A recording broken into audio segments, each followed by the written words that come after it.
আজকের ক্লাস শুরু করছি। আজকে আমরা থার্মাল প্রপার্টিজ অফ ম্যাটার শুরু করব। থার্মাল প্রপার্টিজ অফ ম্যাটারকে আমরা দুভাগে ভাগ করেছি।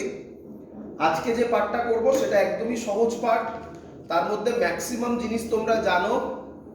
পরের দিন আমরা করব কন্ডাকশন, কনভেকশন, রেডিয়েশন, ঠিক আছে? তো আজকে আমরা শুরু করছি। হেডিং দাও থার্মাল প্রপার্টিজ অফ ম্যাটার। তাড়াতাড়ি হবে, ছোট্ট ক্লাস, ছোট্ট জিনিস, সবই তোমাদের জানা জিনিস। কিছু হয়তো নতুন হবে, যেগুলো নতুন হবে সেগুলো তোমরা দেখতে পাবে এবং সেগুলো ভালো করে বুঝে নেবে। আর যেগুলো তোমরা জানো সেগুলো একবার প্র্যাকটিস করে নাও। Thermal properties of matter.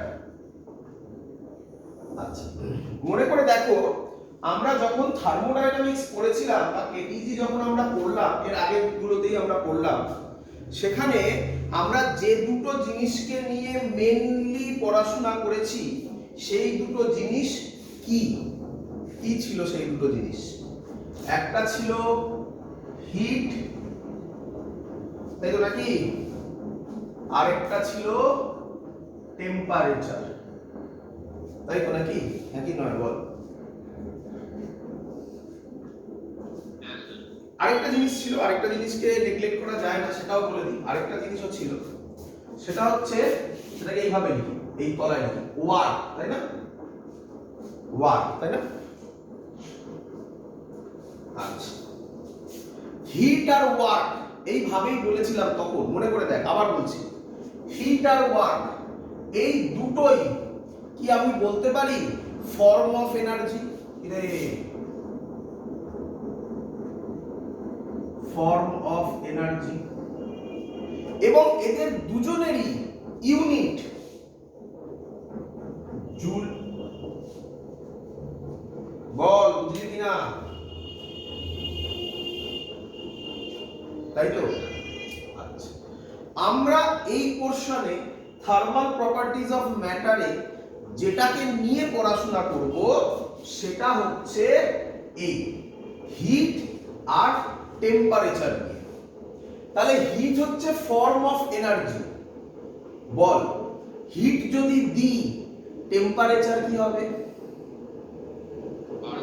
তাহলে টেম্পারেচারকে আমরা বলি average energy, average energy of each molecule,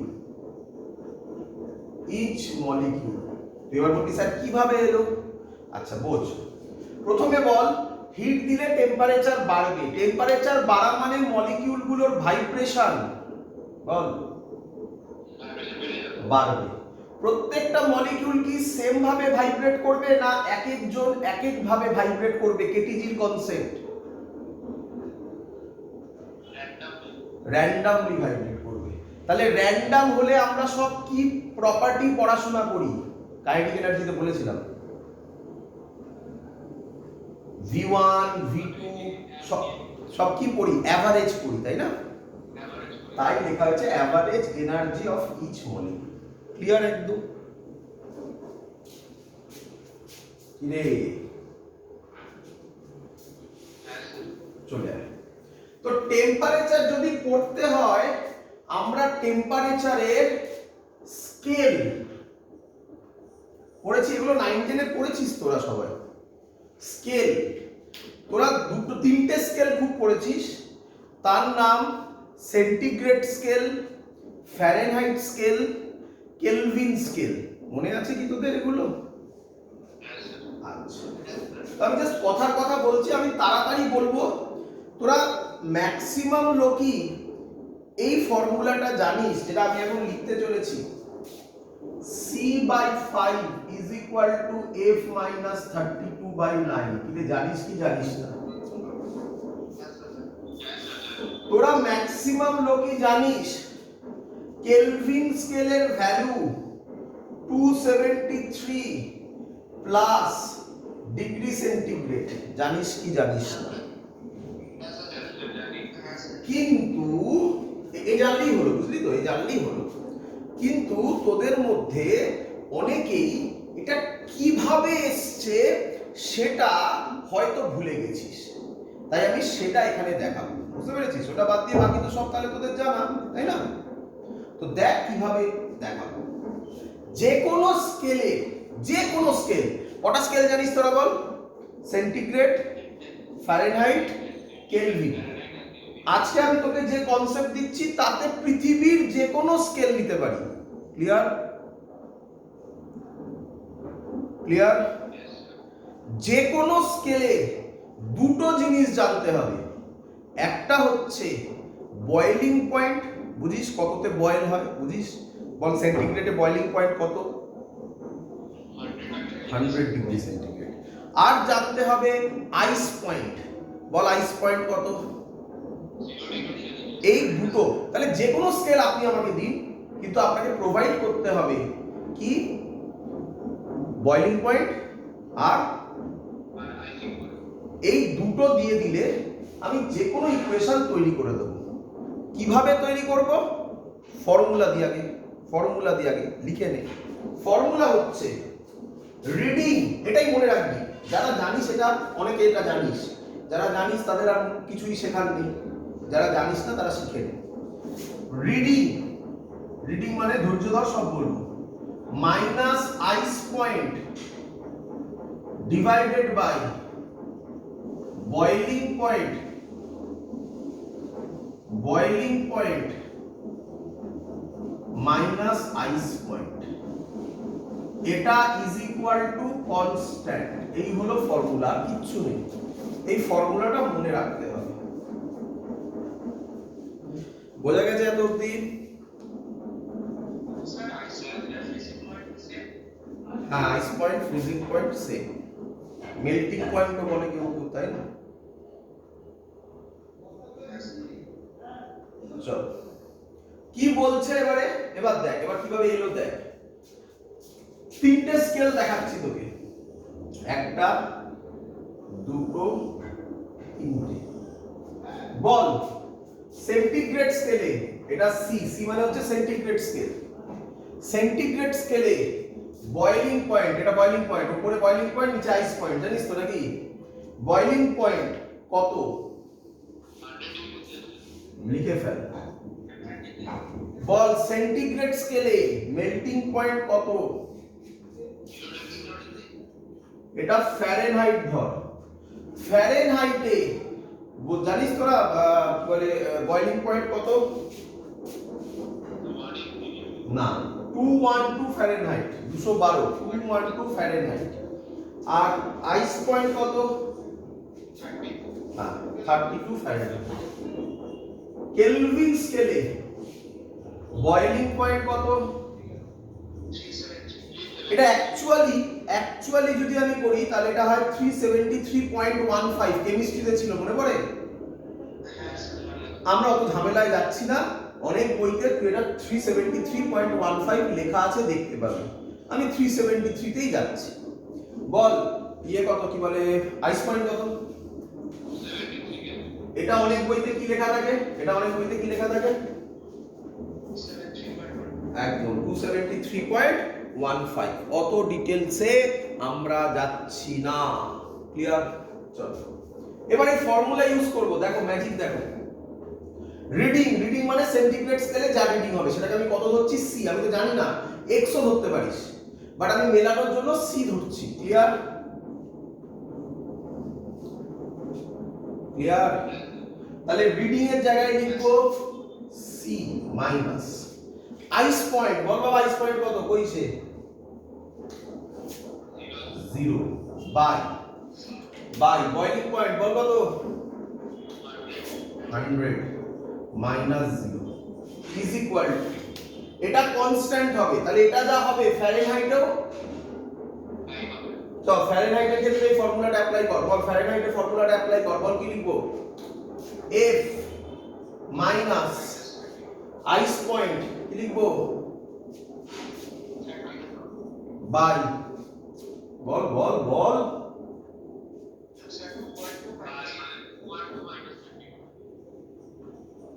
কত হয়? C by 100 is equal to F minus 32 by 180। ঠিক লিখেছি?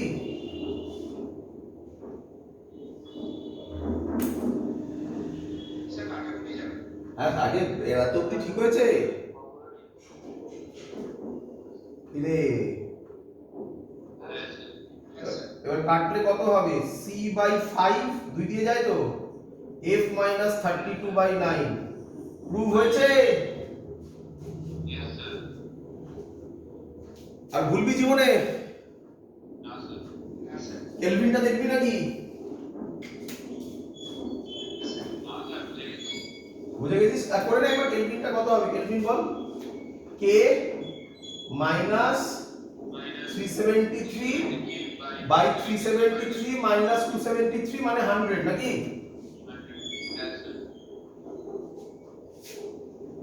এই ভুল করেছি, এটা 273 ছিল না, আইস পয়েন্ট ছিল তো। 100 কাটবে তাহলে কে কত হবে? এটা এদিকে আসবে c plus 273। মিলেছে লজিক? চল ধর একটা দেবো, একটা অঙ্ক দেবো। আরে দেবো রে।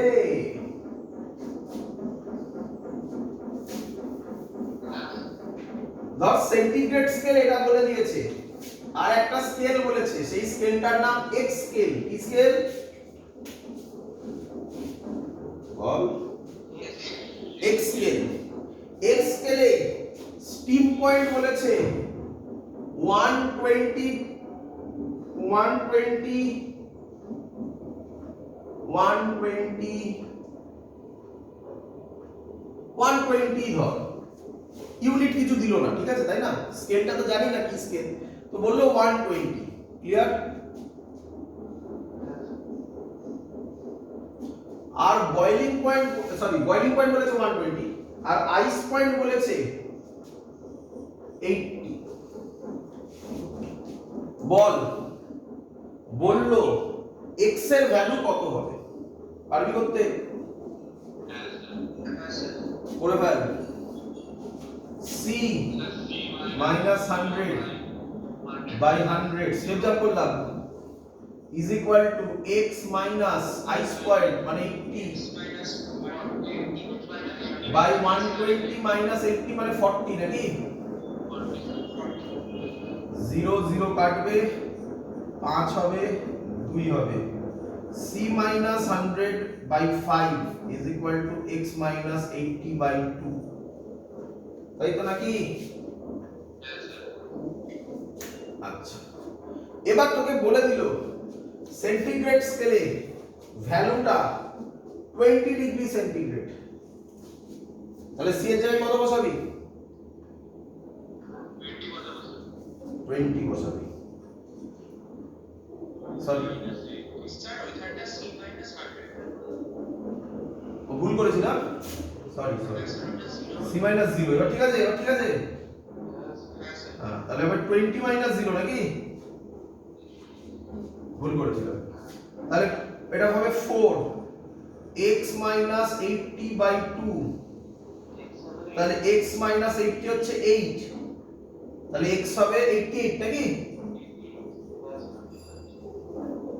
শিখেছিস সবাই? মুছে দি, মুছে দি।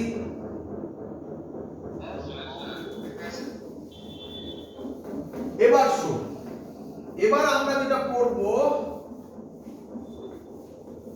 তার নাম থার্মাল এক্সপানশন। থার্মাল এক্সপানশন, এটাও মনে হয় তোরা পড়াশোনা করেছিস।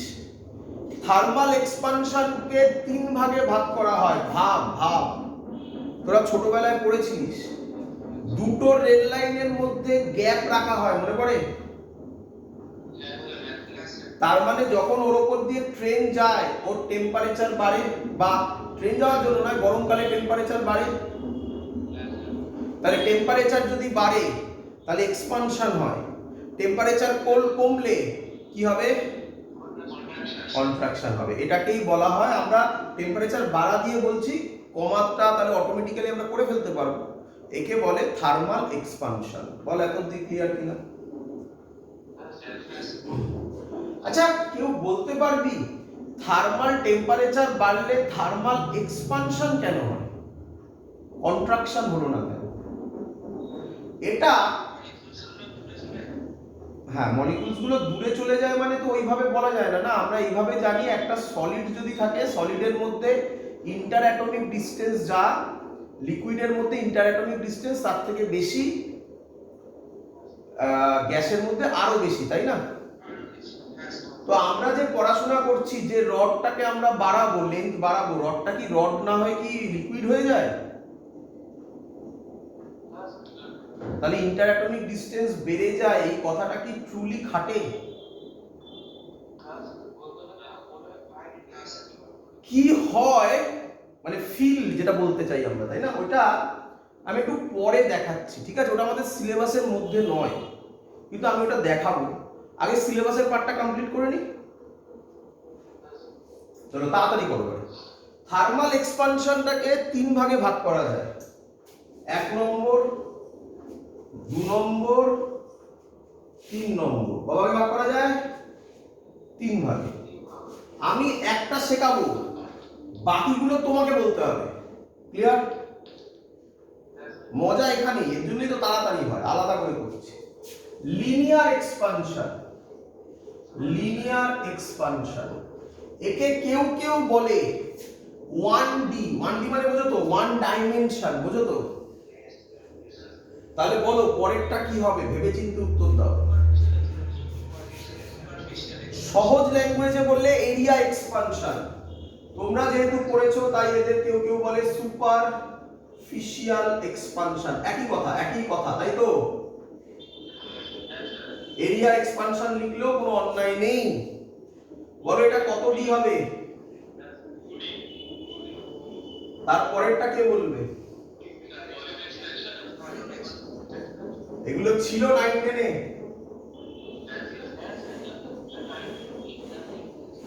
হ্যাঁ হ্যাঁ, ওই আর কি বলবো, মানে 9 10 8 সবই তো একসাথে নাকি? চল তাহলে আমি এবার তাড়াতাড়ি এগোই। এই কি আবার কি মেসেজ পাঠিয়েছি? হ্যাঁ, অরিগ্নো মেসেজ আমি তো দেখি না, আমি তো ওইদিকে ক্লাস করাচ্ছি, মেসেজ পাঠিয়ে লাভ নেই, মুখে বলবি, ঠিক আছে? চল, ঠিক বলেছিস, হ্যাঁ ওটাই ফর্মুলা। চল এবার তাকা এইদিকে, কিভাবে হলো একটু বুঝিয়ে দিই, একটু ফিল না করলে বাজে লাগে বোঝাতে। একটা রড আছে, এই রডের লেন্থ হলো L, রডের টেম্পারেচার ডেল্টা টি বাড়ালি, কোথায় লিখি বলতো? ডেল্টা টি রডের টেম্পারেচার বাড়ালি, তাহলে লেন্থ বেড়ে হলো, এখানে নাই এরকম নয়, ডেল্টা টি রডের টেম্পারেচার বাড়ালি, তাহলে লেন্থ বেড়ে হলো ডেল্টা টি। কত টেম্পারেচার বাড়ালি? ডেল্টা টি। ক্লিয়ার? তাহলে বলছে এগুলো এক্সপেরিমেন্টাল, ঠিক আছে? এই যে কথাগুলো আমি এখন বলতে চলেছি এটা এক্সপেরিমেন্ট করে দেখা গেছে change in length is directly proportional to original length and change in temperature. কারোর কোনো ডাউট আছে? এবার আমি তাড়াতাড়ি এগোচ্ছি, কারোর কোনো ডাউট থাকলে কেউ যদি ভুলে গিয়ে থাকো আমাকে বলবে, আমি আবার বলবো এই জায়গাটা, ঠিক আছে? তাহলে ডেল্টা এল প্রপোর্শনাল সাইন উঠলে একটা কনস্ট্যান্ট আসবে, একে বলা হয় আলফা এল ডেল্টা টি। আলফাকে বলা হয় কোএফিশিয়েন্ট অফ লিনিয়ার এক্সপানশন, তার ফর্মুলা হবে delta L by L delta T. একে বলা হয় coefficient of linear expansion. Clear সবার এত অবধি? এবার এর ডেফিনেশন বলবো আমরা, আলফার ডেফিনেশন। তো ম্যাক্সিমাম স্টুডেন্ট তো আলফার ডেফিনেশন মুখস্থ করে। আমি আবার তোমাকে কোথাও বলেছিলাম ক্লাসে, আমার কোন ক্লাসে আগে বলেছি আমার মনে নেই, কোন টপিকে বলেছি আমার মনে নেই, বাট আগেও এরকম জিনিস হয়েছিল যেটা আমি এখন বলতে চলেছি। আলফার ডেফিনেশন এইভাবে আমরা মনে রাখবো, alpha is equal to delta L হবে যদি নিচের ভ্যালুগুলো ইউনিট হয়। তাহলে এবার এটাকে আমি ল্যাঙ্গুয়েজে লিখবো। কি লিখবো? জায়গা নেই নিচে, তাহলে এই সাইডে লিখছি। কি লিখবো? আমি কি লিখতে পারি আলফা, আলফা মানে coefficient of linear expansion is the, একবারে লিখে দিলাম, হ্যাঁ, coefficient of linear expansion is the increase in length, is the increase in length, increasing length মানে delta L for unit length and 1 degree centigrade rise in temperature. দেখ মিললো? Coefficient of linear expansion is delta L, মানে is the increase in length for L1 মানে unit length and delta T মানে and 1 degree centigrade rise in temperature. Clear? চল তাড়াতাড়ি বল এবারে এর unit কি হবে, আলফার ইউনিট কি হবে?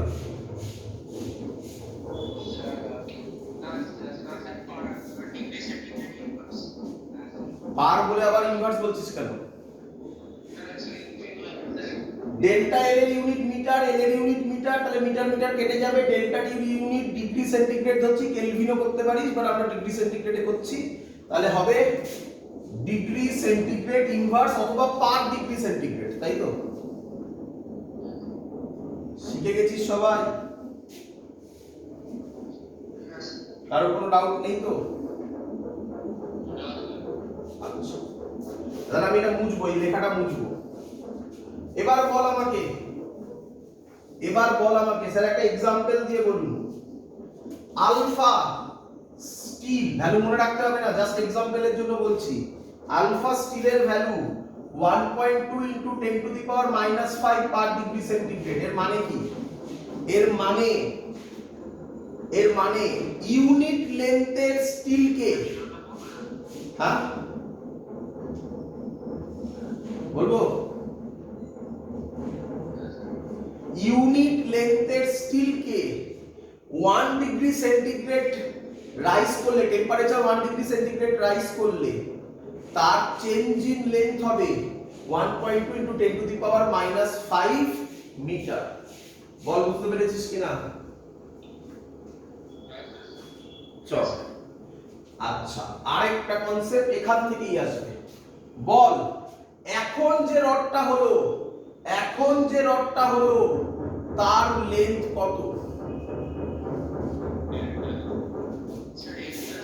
তাহলে আমি এটাকে LF লিখলাম। LF মানে ফাইনাল লেন্থ। কেউ লেখে LT ডিগ্রি সেন্টিগ্রেড, একই ব্যাপার। ফাইনাল লেন্থ হবে কি বললি? L plus delta L। Delta L এর জায়গায় কি বসাতে পারি? কই গেল সে? এই যে কি বসাতে পারি? Alpha L delta T। তাহলে একেবারে স্টেপ জাম্প করে কে কমন যাবে? L কমন গেলে কি হবে? 1 প্লাস আলফা ডেল্টা T। এটাও একটা ফর্মুলা, মনে রাখিস। এটা মনে রাখিস আর এটা মনে রাখিস, ব্যাস। বাকি আর কিছু মনে রাখার দরকার নেই, চলে আসবে অটোমেটিক্যালি। বল শিখেছিস কিনা সবাই? এবার পরপর করে বলতে থাক। তাহলে সুপারফিশিয়াল এক্সপানশনে আর ছবি আঁকার কোনো দরকার নেই। বল ডেল্টা এল এর জায়গায় কি লিখবি? এ ফর এরিয়া, কেউ ডেল্টা এস ও করে। আলফার জায়গায় লেখা হয় বিটা, এল এর জায়গায় হবে এ ডেল্টা টি। শিখেছিস ফর্মুলা? একই ভাবে আসবে। আর তাড়াতাড়ি হয়ে যাচ্ছে না তো?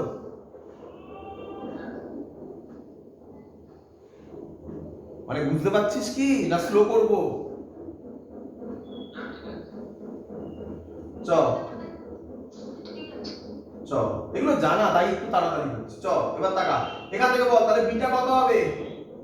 ডেল্টা এ। এটা দেখে বল, এখান থেকে দেখে বলিস না, এটা দেখে বল। Delta A by A delta T. এর ইউনিটও কি হবে? Per degree centigrade. এটা দেখে বল, এ এফ কি হবে?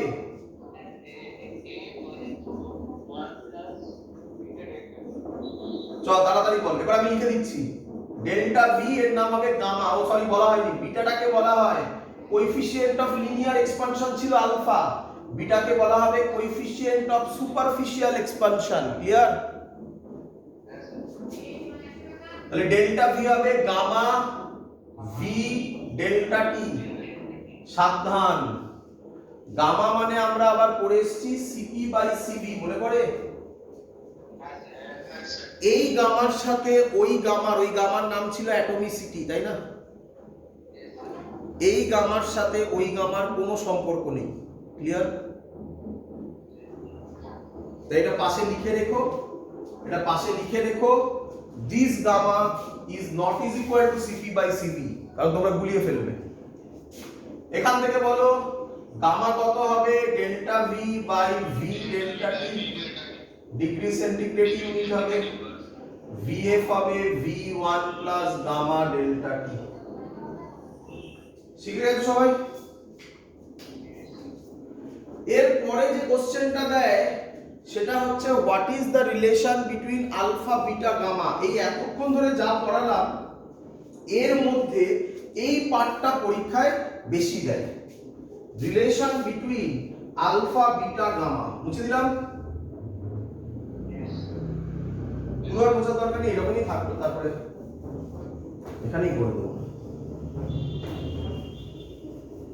আচ্ছা, এটা বুঝো, আলফা বিটা গামার মধ্যেকার রিলেশন কি হবে।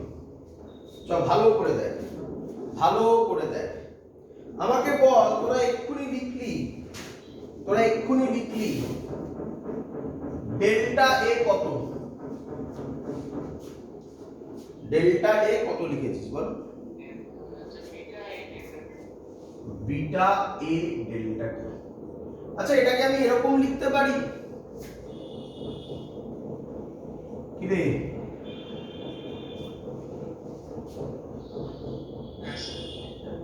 আরে ডেল্টাটা মুছে শুধু ডি করেছে, তাই না?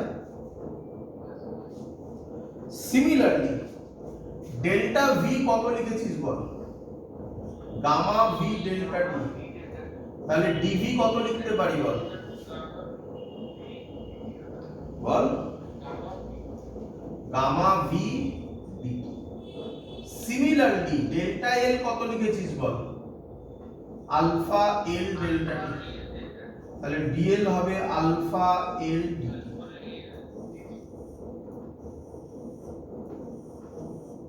এবার দেখ, এবার মজাটা দেখ, কত সহজে হবে। আমি একটা নিলাম, একটা বক্স নিলাম, বক্স বল যাই বল, এল কিউব মানে লেন্থ আর সেম, বক্স না স্কয়ার নিলাম একটা, বল এটা এল এটা এল। বল এরিয়া কত হবে? এরিয়া এল স্কয়ার। তাহলে এবার ডেরিভেটিভ করব, শেখানো এই জিনিসগুলো। এরিয়ার ক্ষেত্রে ডিএ, এল এ হবে 2l dl, মনে পড়ে সবার? PV is equal to constant, PdV plus VdP is equal to 0, details এ শিখিয়েছিলাম, মনে পড়ছে? চল d এর জায়গায় কি বসাতে পারি? এই দেখ লেখা আছে, কি বসাতে পারি? Beta a dt 2l dl এর জায়গায় কি বসাতে পারি বল? Alpha L dT. DT dT কাটবে, এরকম কাটিস না তোরা, আমি কাটছি মনে মনে, কাটবে। আচ্ছা, এতটুকুই কাটবে। এর জায়গায় কি লিখতে পারি বল? এর জায়গায় কি লিখতে পারি বল? এল স্কয়ার। এই এল স্কয়ার, এই এল কাটবে। তাহলে বিটা ইজ ইকুয়াল টু হবে 2 আলফা, বা আলফা হবে বিটা বাই 2। বল বুঝলি কিনা? ক্লিয়ার? পরেরটা দেখ। এবার তাহলে আলফা আর বিটার মধ্যে রিলেশন পেয়ে গেলাম। এবার গামা করব। গামা যদি করতে হয় তাহলে তো 3D, হ্যাঁ বা একদম, এই তো। তাহলে 3D মানে কিউব নেব, এল এল এল। তাহলে বল ভলিউম কত হবে? এল কিউব। একই ভাবে করে ফেল, তাড়াতাড়ি করছি। ডিভি হবে 3l স্কয়ার ডিএল। ডিভির জায়গায় বসাবো gamma V DT 3l square, DL এর জায়গায় বসাবো alpha L DT. Gamma V এর জায়গায় বসাবো এল কিউব, তাই তো? এল কিউব। ডিটি তো থাকবেই, 3l স্কয়ার এল আলফা ডিটি। একটু সাজিয়ে নিলাম, ডিটি ডিটি কাটলো, এল স্কয়ার এল কিউব কে কাটলো, তাহলে গামা হবে 3 আলফা, মানে আলফা হবে গামা বাই 3। এই প্রুফ দুটো পরীক্ষায় দেয়, মানে যদি এখান থেকে কোশ্চেন আসে। এখান থেকে কোশ্চেন এমনি রেয়ার আসে, যদি আসে তাহলে এর মধ্যে এটা একটা ইম্পর্টেন্ট প্রুফ। ক্লিয়ার? তাহলে আমরা যেটা পেলাম সেটাকে যদি আমরা সাজাই, তাহলে এরকম কিছু পেলাম। Alpha is equal to beta by 2 is equal to gamma by 3। এই গামা মানে সিপি বাই সিবি কি বলতে পারি? একদম। এখান থেকে একটা সুন্দর অঙ্ক পরীক্ষায় আসে, খুব সুন্দর অঙ্ক। সেই অঙ্কটা এখন আমরা করব, ভালো করে দেখবে সবাই, ঠিক আছে? ইম্পর্টেন্ট অঙ্ক। এতক্ষণ যা করালাম তার মধ্যে সবথেকে বেশি ইম্পর্টেন্ট ম্যাথমেটিক্স এটা, যেটা আমি দিচ্ছি। খুব পপুলার অঙ্ক এই অঙ্কটা। কোশ্চেন হচ্ছে ফর অ্যান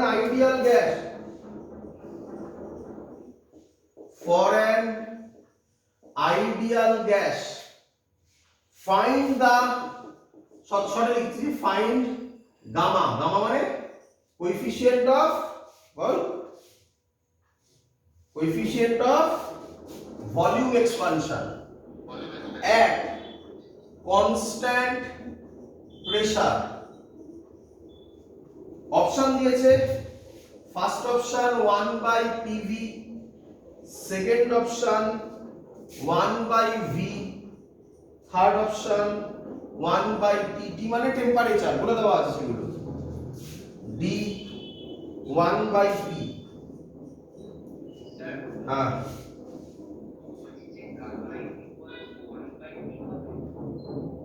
শুনতে পেরে আরেকবার বলো, জোরে বলো, শুনতে পেরে।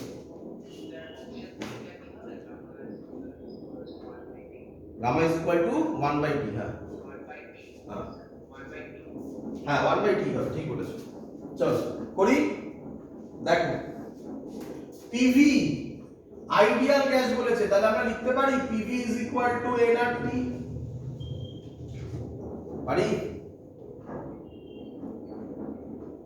পরের লাইন, কনস্ট্যান্ট প্রেসার বলেছে, তাহলে পি কনস্ট্যান্ট, ভলিউমের ডেরিভেটিভ ডিভি, এনআর তো ইটসেলফ কনস্ট্যান্ট, টেম্পারেচারের ডেরিভেটিভ ডিটি। বলো বুঝলে কিনা?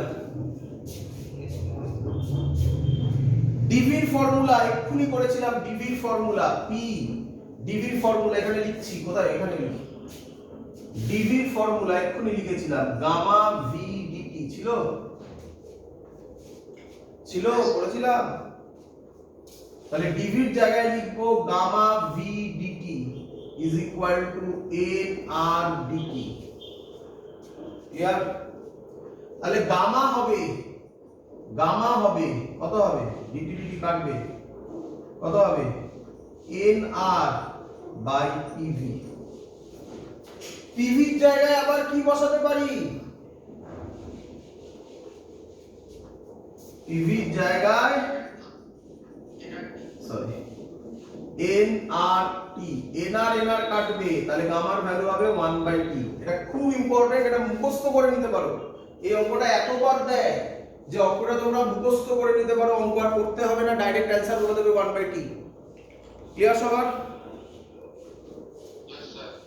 চলো পরের টপিক মুছে দিই।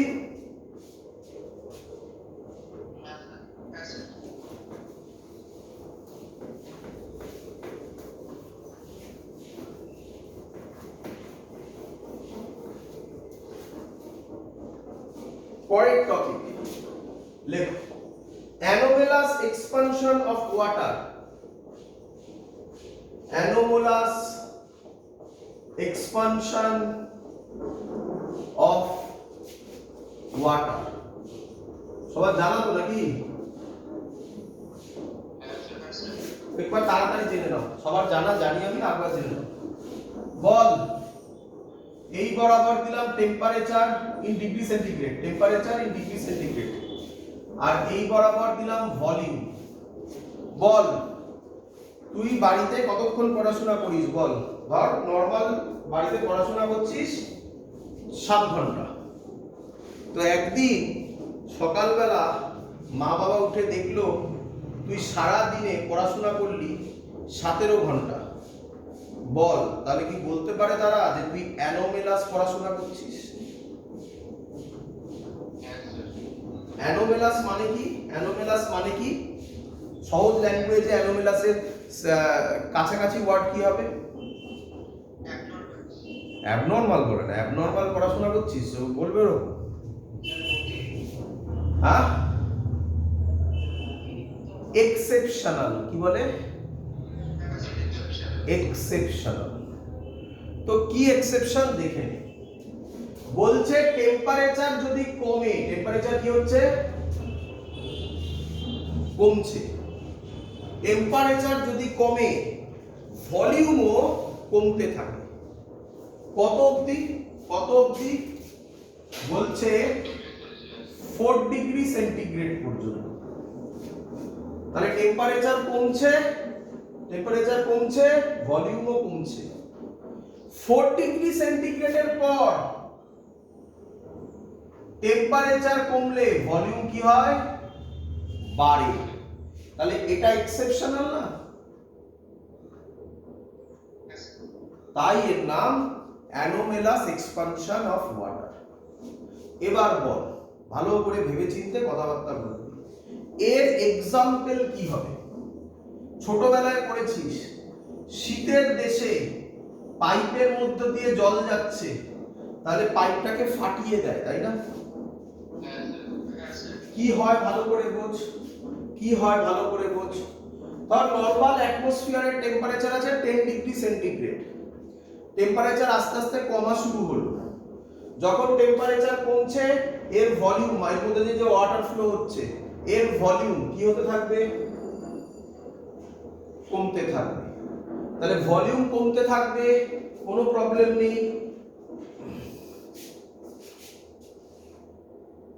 চলো, তাহলে যখন আচ্ছা ঠিক আছে, যখন তাহলে টেম্পারেচার কমবে ভলিউম বা একটু ভলিউমও কমবে প্রথমে। কত অবধি? 4 ডিগ্রি সেন্টিগ্রেড পর্যন্ত। 4 ডিগ্রি সেন্টিগ্রেড পর্যন্ত পরে যখন টেম্পারেচার আরো কমবে, এবার ওয়াটারের ভলিউম বাড়বে। ওয়াটারের ভলিউম বাড়লে পাইপটাকে কি করবে? ফাটিয়ে দেবে না? এক্সপান্ড করলে ফাটিয়ে দেবে। আচ্ছা, এটার ভালো এক্সাম্পল, এটা তোরা প্রচুর বার করেছিস, বাট তবুও কারো কারো কনফিউশন থাকে। শীতের দেশে পুকুর বল, নদী বল, ওপরটা জল হয়ে বরফ হয়ে যায়, কিন্তু মাছ নিচে বেঁচে থাকে। সেটা কিভাবে হয় একবার তাড়াতাড়ি বলছি, শুনে নে। কি হয়? ধর প্রথমে টেম্পারেচার ওই 10 ডিগ্রি থেকে শুরু করলাম। 10 ডিগ্রি সেন্টিগ্রেড থেকে টেম্পারেচার কমছে, শুনবি। টেম্পারেচার যদি কমে 10 ডিগ্রি সেন্টিগ্রেড থেকে 7 হলো, 5 হলো, এরকম কমলে ভলিউমও কি হবে? কমবে।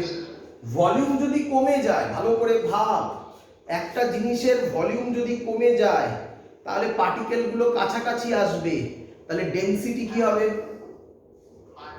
বাড়বে। ডেনসিটি বাড়া মানে ভারী হয়ে যাবে। তাহলে উপরের জলটা ভারী হয়ে যাবে, তাহলে উপরের জল নিচে আসবে আর নিচের জল উপরে যাবে। এটাকে তোরা পড়েছিলিস কনভেকশন বলে, তাই না ছোটবেলায়? আমরা সেটা পরে আলাদা করে পড়বো। যাই হোক, বুঝতেই পারছি সবই পড়া 9-10। তো যাই হোক, তো এরকম ভাবে একটা ফ্লো হবে। এই ফ্লো ততক্ষণ চলতে থাকবে যতক্ষণ না পুরো জলের টেম্পারেচার কত হয়ে যায়? 4 ডিগ্রি সেন্টিগ্রেড। পুরো জলের টেম্পারেচার 4 ডিগ্রি সেন্টিগ্রেড হয়ে যায়। এবার যখন 4 ডিগ্রি সেন্টিগ্রেডের পরে কমতে থাকবে টেম্পারেচার, ভলিউম কি হবে? ভলিউম যদি বাড়ে তাহলে ডেনসিটি কি হবে?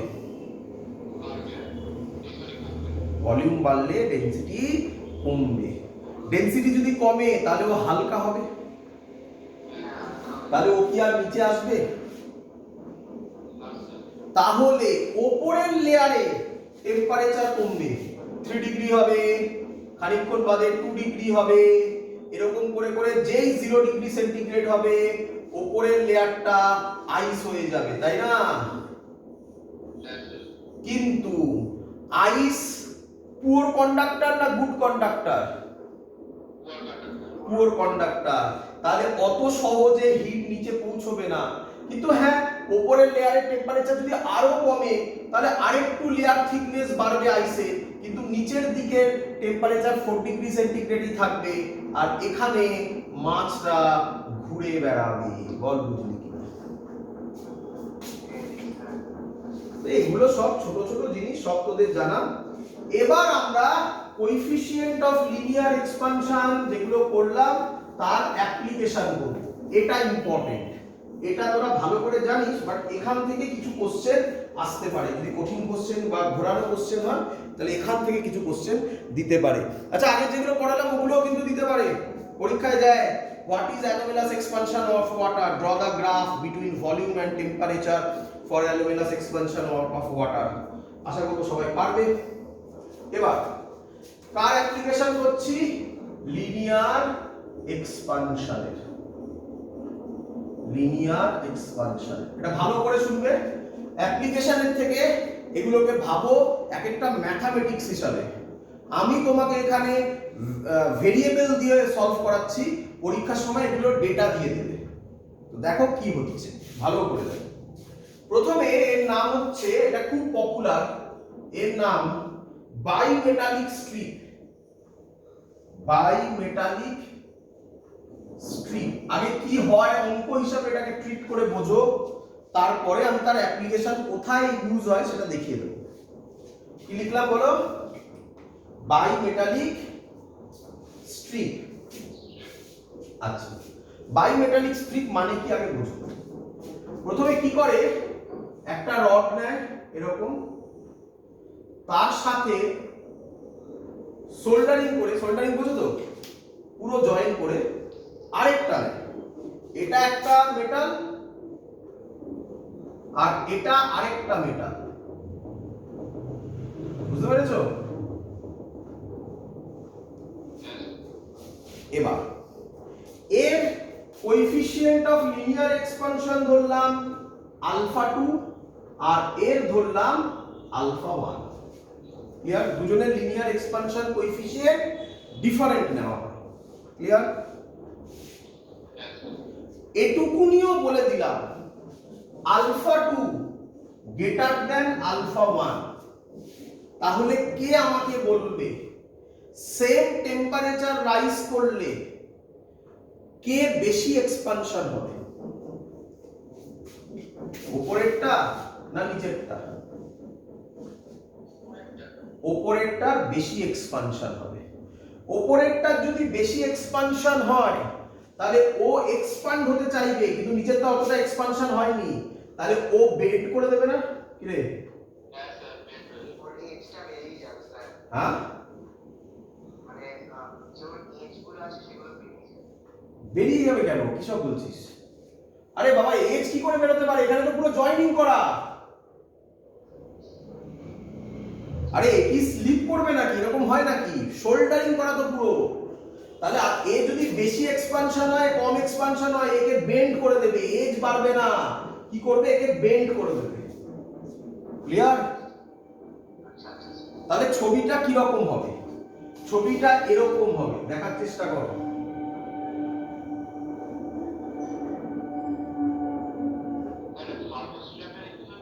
হ্যাঁ হ্যাঁ, বাইমেটালিক স্ট্রিপ একই কথা, সব এই রকম হবে, বুঝতে পারলে?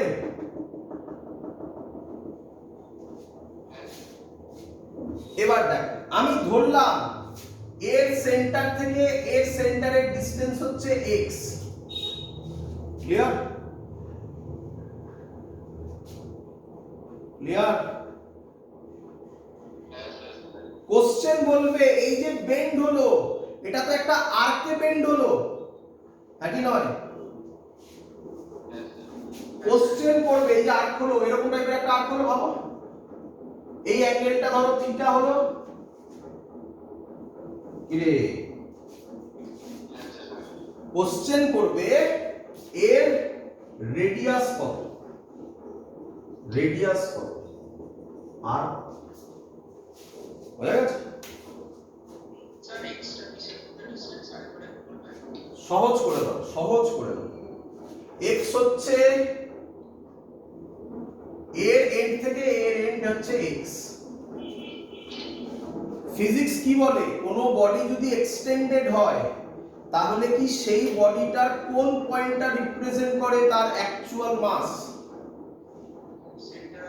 Centre of mass. Symmetric body আগে বলেছিলাম কোথাও, সিমেট্রিক বডিতে সেন্টার অফ মাস কোথায় থাকে? তাহলে আমি বলতে পারি না এটা এই এন্ড থেকে না ধরে এর সেন্টার থেকে এর সেন্টার হচ্ছে x।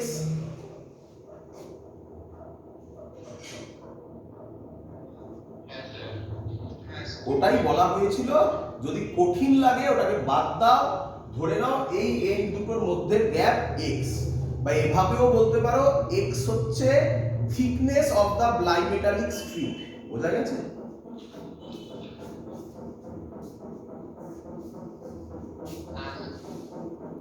এবার আর বার করতে হবে, আর এর ফর্মুলা জেনে নাও, জেনে নাও x alpha 1 by alpha 2 minus alpha 1। অঙ্ক শেষ। কিন্তু এবার কোশ্চেন হলো স্যার হলো কিভাবে, তাই না? রে এমন কিছু কঠিন না, একদমই সহজ জিনিস। দেখো কিভাবে হলো, এগোই। চলো তোমরা আমাকে বলো, এই ছবিটা আগে দেখেছো? এরকম ছবি দেখেছো আগে কোথাও? দেখো তো, এটাকে আর বলতো, এটাকে এস বলতো, এটাকে থিটা বলতো, এরকম দেখেছো ছবি? পিজা, পিজা, তাই না? হ্যাঁ, এস ইজ ইকুয়াল টু কি লেখো? আর থিটা। মনে পড়ে? আচ্ছা, এবার ভাবো এই রডটা, উপরের রডটা এক্সপান্ড হয়েছে, কত এক্সপান্ড হলো? ধরলাম L2, তাই তো নাকি? উপরের রডটা কত এক্সপান্ড হলো? L2। রে তাহলে আমি কি বলতে পারি L2 বাবাজি হবে r প্লাস x থিটা? কেন? এটা r, এইটুকুনি কি x, r প্লাস x মানে টোটাল রেডিয়াসটা theta. s is equal to r theta apply করলাম। কি রে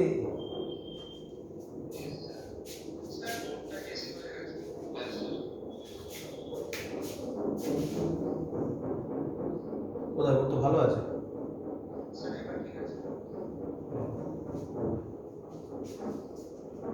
এগোবো। সিমিলারলি, সিমিলারলি তলারটার ক্ষেত্রে বল, তলারটার ক্ষেত্রে কত এক্সপানশন হবে? L1, L1 কত হবে বল? r theta. এখান থেকে L2 বাই L1 কত হবে বল? r plus x by r।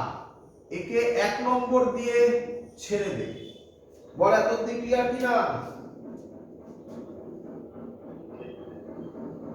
Clear? L2 হচ্ছে r plus x theta, L1 হচ্ছে r থিটা, এটা বোঝা গেছে? তাহলে ডিভাইড করেছি, L2 বাই L1 করেছি, তাহলে থিটা থিটা কাটবে, r plus x by r হবে, তাই তো?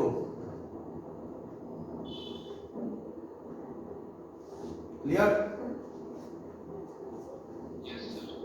চলো এবার ভালো করে দেখ, আমরা আগে কি নিয়ম শিখেছিলাম? L2 এর ফর্মুলা হবে আচ্ছা দুটোর প্রথমে ইনিশিয়ালি লেন্থ কি ছিল? সেম না ডিফারেন্ট? ইনিশিয়াল লেন্থ সেম ছিল, তাহলে আমি L2 এর ফর্মুলা ধরলাম L আলফা টু ডেল্টা টি,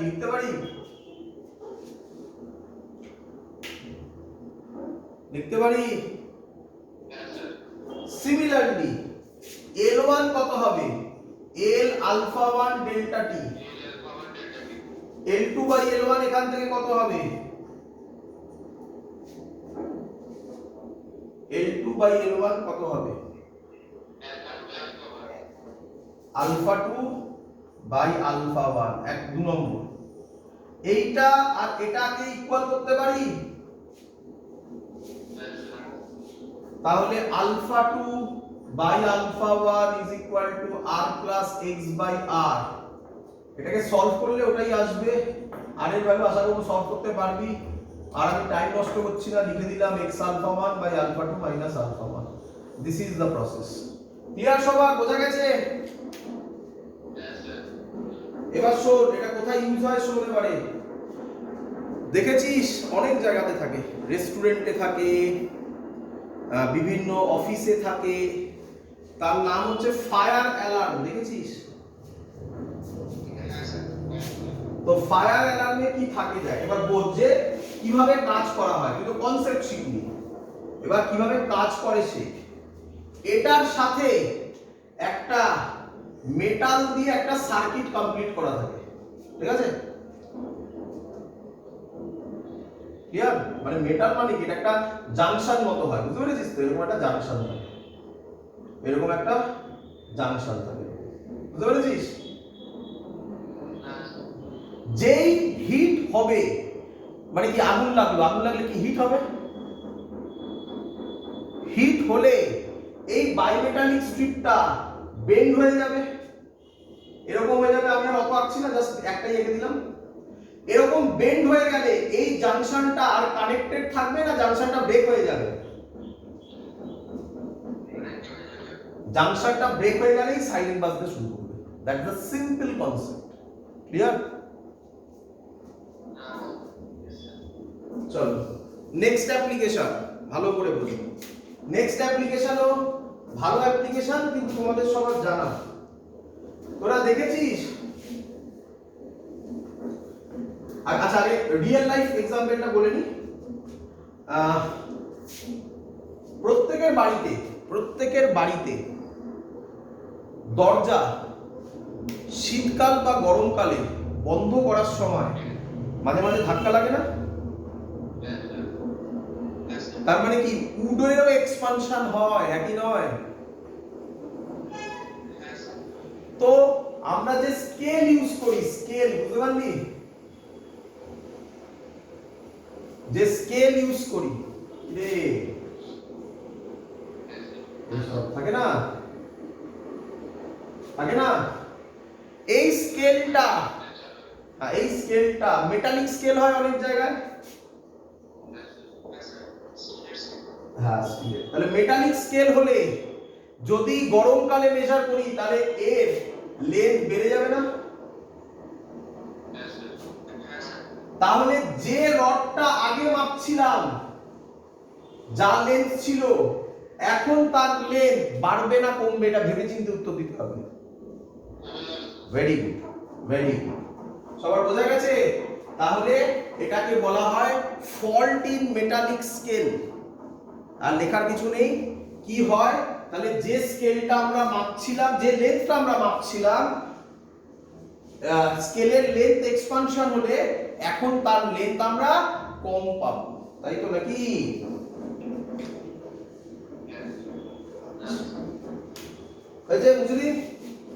বুঝে দি একদম সোজা জিনিস, কিচ্ছু নেই এর মধ্যে। নেক্সট জিনিসটা ভালো করে বুঝো। পেন্ডুলাম মনে পড়ে? পেন্ডুলামের ফর্মুলা ছিল t = 2 পাই √L/G। অনেকের বাড়িতে ঘড়ি আছে, অনেকের বাড়িতে, সবার নয়, অনেকের বাড়িতে ঘড়ি আছে। ঘড়িতে এরকম একটা পেন্ডুলাম আছে না? এটা নড়ে? দেখিসনি? একটা ঘড়ি থাকে, ঘড়ি থেকে এরকম একটা জিনিস এরকম পেন্ডুলাম মতো এরকম নড়ে, ঘড়ির নিচে আছে না এরকম। আজকে বাড়ি থেকে বেরিয়ে দোকানে যা, ঘড়ির দোকানে দেখবি প্রচুর ঘড়ি, মানে ওয়াল ক্লক যেগুলো, দেখবি প্রচুর দোকানে ঘড়ি লাগানো আছে, তার মধ্যে এরকম একটা ঘড়ি আছে।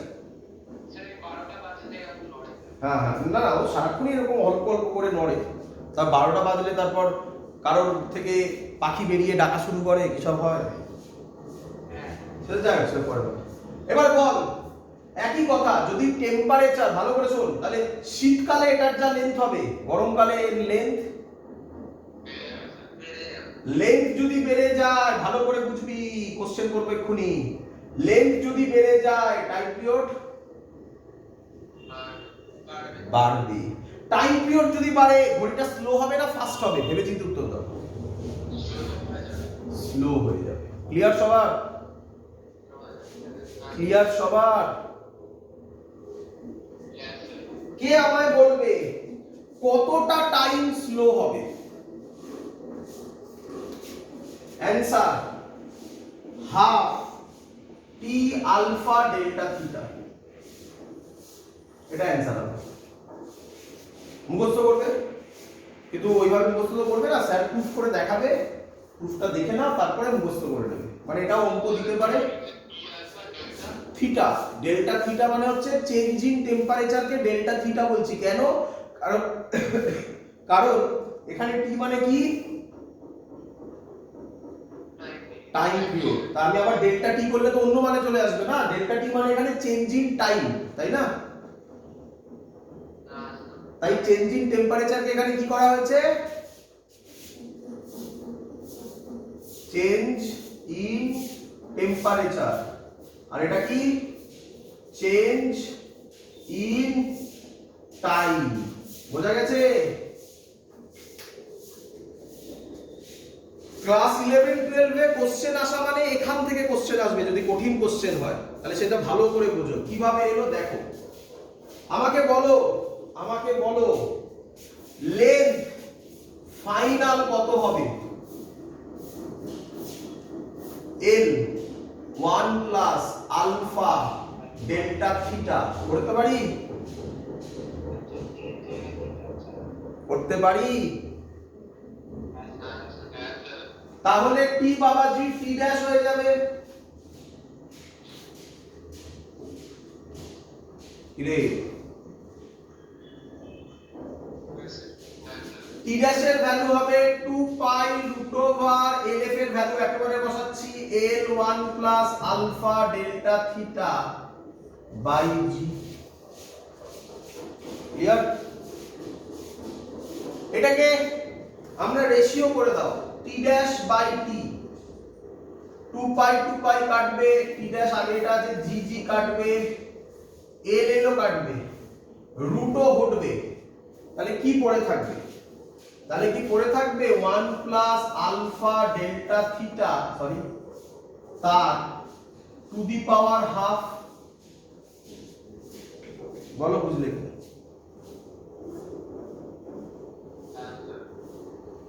তোমাদের এর জন্য আমি একটা এক্সাম্পল দিয়েছিলাম, মনে পড়ে? আলফা স্কিল দিয়েছিলাম, মনে পড়ে? আলফা স্টিলের ভ্যালু, স্টিল কেন, আলফা স্টিল তো একটা এক্সাম্পল, আলফার ভ্যালু লেস দেন 1 বলতে পারি?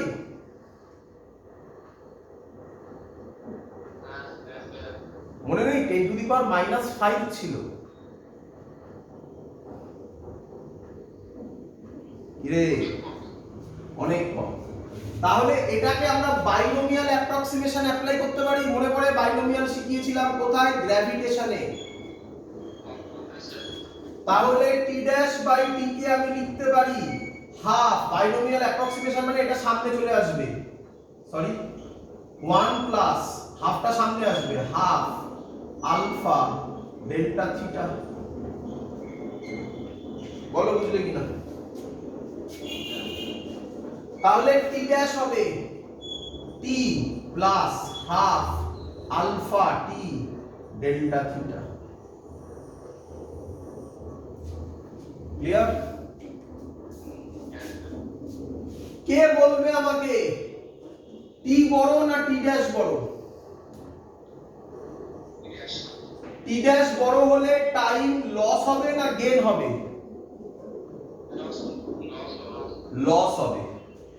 আগে কত টাইম দেখাচ্ছিল?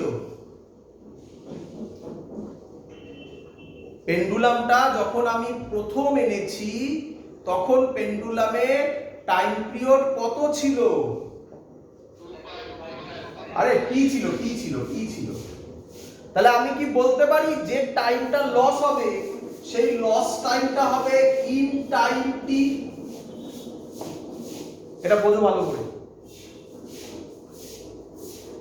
বোঝা গেল না? ছেড়ে দাও, বাদ দাও কনসেপ্ট বাদ দাও, ছেড়ে দাও। এবার আমার কথা শোনো। তুমি একটা ঘড়ি নিয়ে এসছো, সেই ঘড়িটা নরমালি টাইম পিরিয়ড হচ্ছে, ঘড়িটার নরমাল টাইম পিরিয়ড হচ্ছে কথার কথা 2 সেকেন্ড। ক্লিয়ার? এবার আমাকে বলো, ভালো করে শুনবে, আমাকে বলো যদি টেম্পারেচার বাড়ে টাইম পিরিয়ড কি হবে? বাড়বে। তাহলে ঘড়িটা স্লো হবে না ফাস্ট হবে? স্লো হবে। আমি ধরলাম স্লো হয়ে গেল 0.1 সেকেন্ড। তাহলে যে ঘড়িটা 2 সেকেন্ড দেখানোর কথা সে এখন কত দেখাবে? মানে কত? 1.9 সেকেন্ড দেখাবে।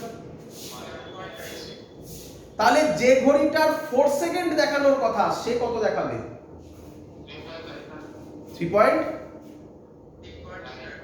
শুনতে পাচ্ছি না, 3 পয়েন্ট।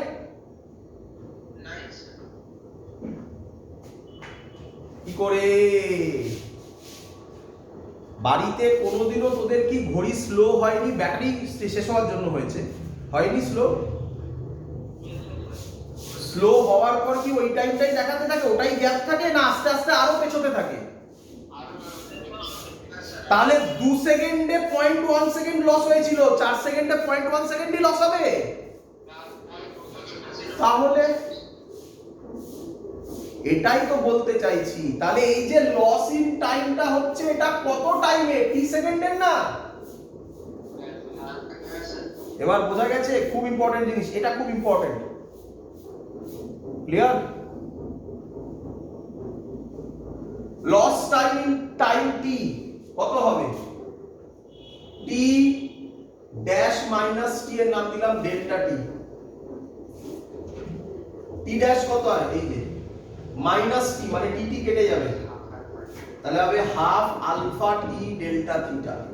ফর্মুলাটা শুধু মুখস্থ করলে হবে না, এই দেখো ফর্মুলা এসেছে, মনে রাখতে হবে এই লসটা কত টাইমে? টি সেকেন্ডে, নাকি? এত ক্লিয়ার? অঙ্কে আরেকটু টুইস্ট করবে। কি টুইস্ট করবে?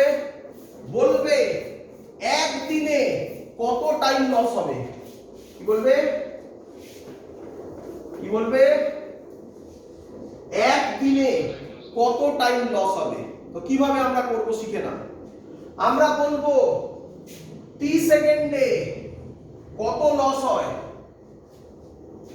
টি সেকেন্ডে কত লস হয় বলবি তো?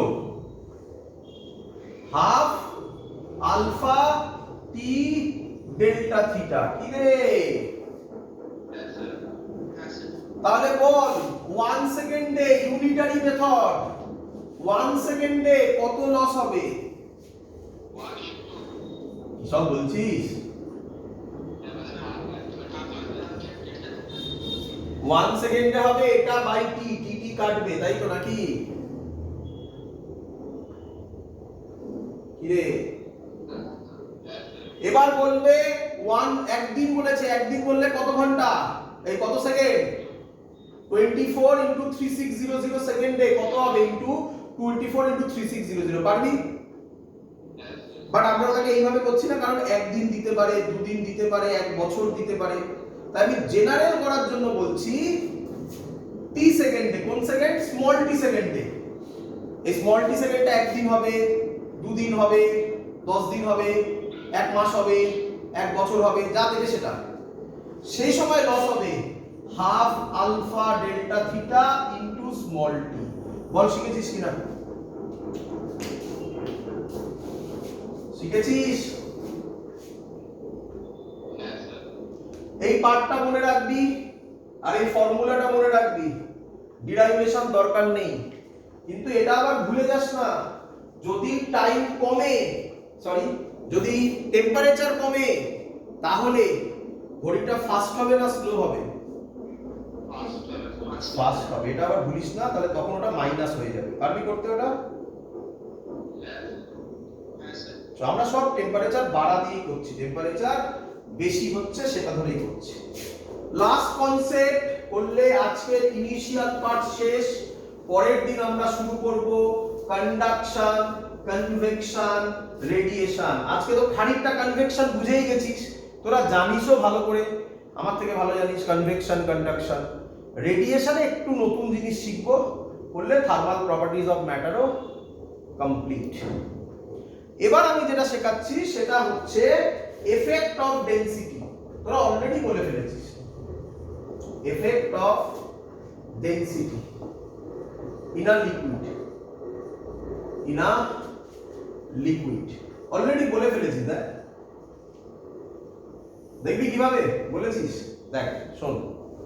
হ্যাঁ রে, ভলিউম বাড়লে ডেনসিটি কি হয়? কমে। তাহলে কি প্রপোর্শনাল? তাহলে ভলিউম যদি প্লাস হয় ডেনসিটি কি হবে? হয়ে গেছে, বলেই তো ফেলেছিস তোরা। এবার আমি তোকে দেখাবো কিভাবে হয়, দেখ দেখে নে। হ্যাঁ রে, ডেনসিটির ফর্মুলা মাস বাই ভলিউম, সবাই জানিস তো নাকি? হ্যাঁ রে, টেম্পারেচার বেড়েছে, আমি কি অ্যাজিউম করছি? টেম্পারেচার ইনক্রিজেস, ডিক্রিজ হলে উল্টো হবে। টেম্পারেচার বেড়েছে, তাহলে ডেনসিটি কি হবে আমার জানার দরকার নেই। মাস কি চেঞ্জ হবে?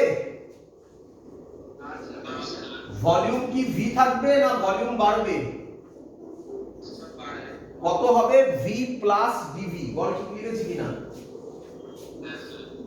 ডিভির জায়গায় কি লেখা যায় বল? ভি গামা ডেল্টা টি লেখা যায়। আচ্ছা, তাহলে রো ড্যাশ বাই রো কর কত হবে? এম বাই ভি কমন নিয়ে 1 plus gamma delta T by rho. Rho মানে উল্টে যাবে, উপরে ভি হবে নিচে এম হবে, এম এম কাটবে, ভি ভি কাটবে, তাহলে রো ড্যাশ হবে, রো ড্যাশ বাই রো হবে 1 plus gamma delta T to the power -1।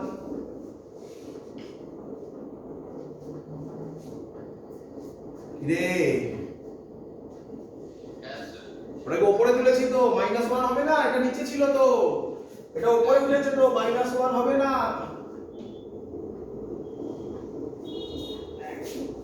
হ্যাঁ, জোরে কথা বলো, শুনতে পাচ্ছি না। হ্যাঁ কি বললাম? হ্যাঁ, রো ড্যাশ বাই রো করলাম। এবার তাকাও ভালো করে দেখো, তোমাদের মনে পড়ে? ওর জন্যই এক্সাম্পলটা দিয়েছি, একটা এক্সাম্পল মনে রাখলেই হয়ে যায়। আলফা স্টিল কত ছিল? 1.25 ইনটু 10 টু দি পাওয়ার -5। মনে পড়ে? বলো তো গামা স্টিল কত হবে?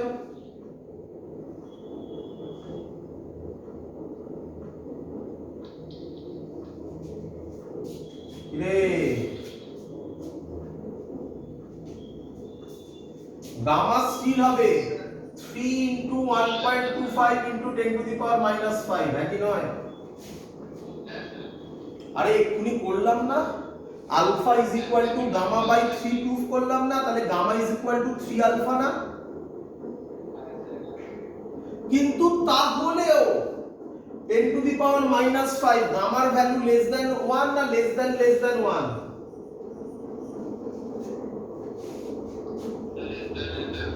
আবার বাইনোমিয়াল করব, তাহলে এই পাওয়ারটা সামনে আসবে, তাহলে gamma dash is equal to gamma multiply হবে 1 উইথ সাইন আসবে মাইনাস গামা ডেল্টা টি। বল তাহলে ডেনসিটি টেম্পারেচার বাড়লে ডেনসিটি কি হয়? কমে যায়। এটাই কি বলেছিলিস তোরা?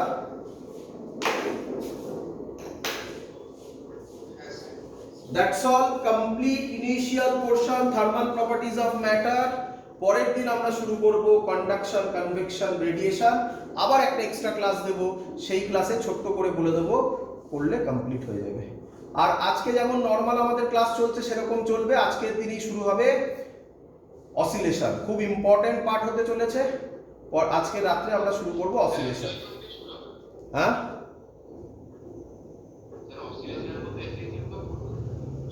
পুরো অসিলেশন মানেই এসেই চিনতে পাবো। ঠিক আছে,